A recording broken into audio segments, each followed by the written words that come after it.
Baltijas Starptautiskās akadēmijas Daugavpils filiāle īsteno savas studiju programmas Daugavpilī jau 20 gadus. Šodien šajā modernajā ēkā atrodas 3 mācību iestādes – Baltijas Starptautiskā akadēmija, Baltijas psiholoģijas un menedžmenta augstskola un no šī gada realizē savas programmas Grāmatvedības un finanšu koledža. Mūsu mācību iestāde iet vienā solī ar pilsētas attīstību. Un tieši mēs atvēram tās jaunas programmas, kuras pieprasa pilsētas attīstība.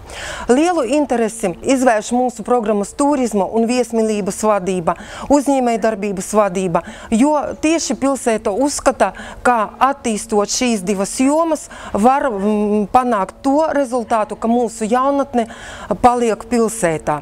Ar lielu gandarījumu es varu pateikt, ka šobrīd mūsu mācību iestāde realizē vairāk nekā 20 studiju programmas, kuras skar pirmā līmeņa profesionālās programmas, otrā līmeņa profesionālās programmas vai bakalaurs un arī magistrantūra.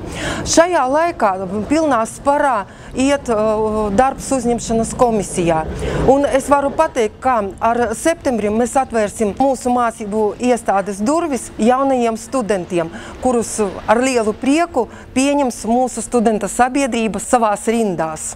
Nāciet laipni, esat lūgti pie mums studēt, jo pie mums ir ne tikai interesanti mācīties, bet ļoti jautri pavadīt savus studentu gadus.